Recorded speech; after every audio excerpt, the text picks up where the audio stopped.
Praise the lord everyone. ఈరోజు వాక్యంలను చూసుకుందాము.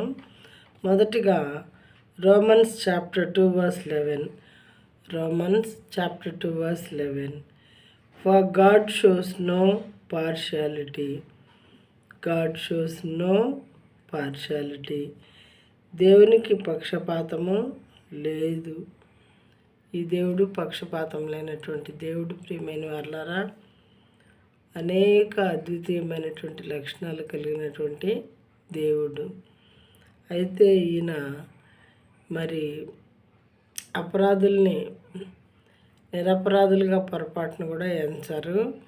తర్వాత తీర్పు తీర్చేటప్పుడు సత్యవంతుడైనటువంటి దేవుడిగా ఈయన ఉంటారు.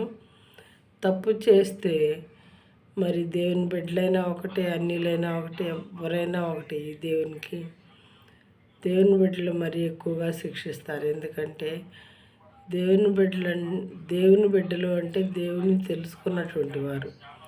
తెలుసుకున్నవారు తప్పు చేయకూడదు కదా. అందుకని చెప్పి ఎవరిని కూడా మరి పనిష్ చేసేటప్పుడు ఏమాత్రం పక్షపాతం లేకుండా ఆయన తీర్పు తీర్చేటటువంటి దేవుడు. అంత మాత్రమే కాకుండా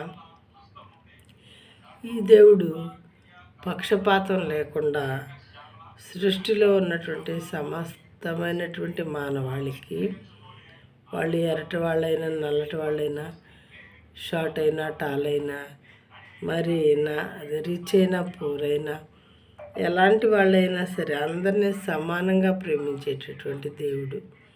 ఎందుకంటే అందరి మీద సమానంగానే వర్షం కురిపిస్తారు. అందరికీ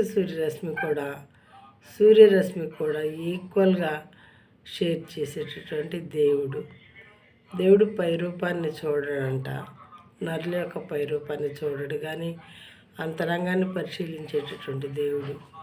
మనం ఎంత అసహ్యమైనటువంటి రూపంలో ఉన్న మానవులైన వారు హృదయం పరిశుద్ధపరచబడినట్లయితే, దేవునిలో వాళ్ళ హృదయాన్ని కడుక్కున్నటువంటి వాళ్ళైతే, దేవునికి లోబడి ఆయన ఆజ్ఞల్ని, ఆయన కట్టడాన్ని మరి అనుసరిస్తూ దేవుని యొక్క పరిశుద్ధ సన్నిధిలో జీవించేటటువంటి, నిందారహితంగా జీవించే వాళ్ళైతే దేవుడు వాళ్ళని ఎంతగానో గౌరవించి, ప్రేమించి, ముద్దాడేవారుగా ఉంటారు.